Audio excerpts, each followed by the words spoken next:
I've had interns and I've told them that the easiest way to know how to use your shutter speed, aperture, and ISO is to imagine a story of three brothers.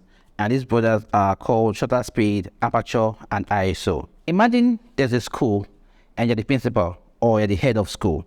So the school is a camera and these three brothers come to the school and you are the principal.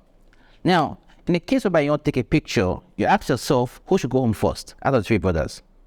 So let's say you want to take a picture outdoor and you want to use shutter speed.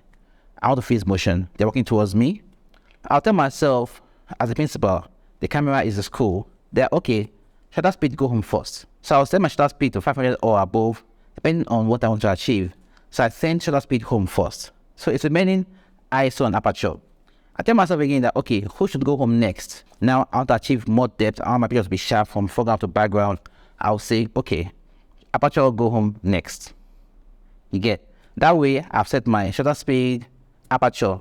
Then for the ISO, I'll tell myself, what is ISO going to do for me? In a bright sunlight environment, the ISO won't do much for me. So I'll take my ISO as low as possible. If possible, the lowest 100 or 200 or 150, sometimes 60, depending on the camera you're using.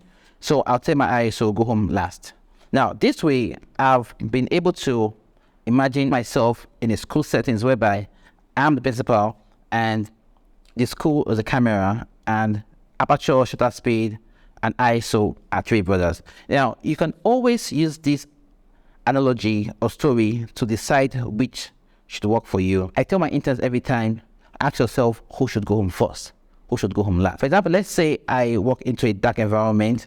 I know for a start that I want to increase my ISO to take a little bit of ambient light because I love the ambient light. I'll tell my ISO to go home first. So that means ISO go home first, whereby my ISO would be increased to at least, let's say 800 or 1000, depending on what I want to achieve.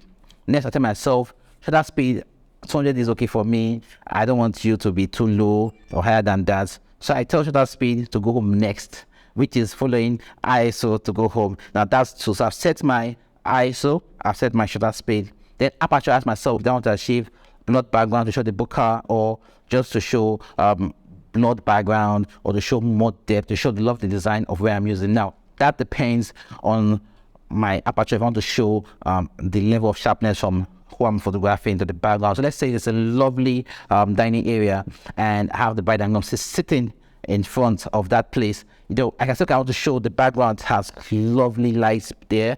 And I can use more depth, and I can shoot, like, say 5.6 or f8 or f4, depending on what I want. Also, I can say I want intimate pictures whereby the background shots will be blurred out, and I can have them go face to face, like going to give a kiss to themselves, and I blur out that background, and I send my aperture home last. So imagine this in your head that I'm the principal, the camera is the school, and the special triangle, which is shutter speed, aperture, and ISO, are three brothers.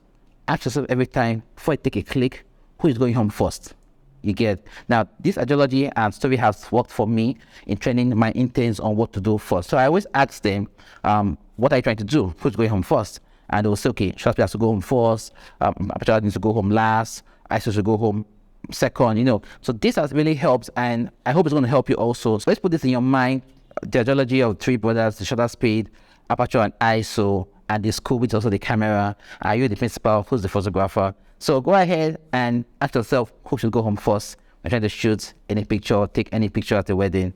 Go ahead, ask yourself who's going home first, and from there you build on it and create amazing pictures. So have some fun and remember who should go home first.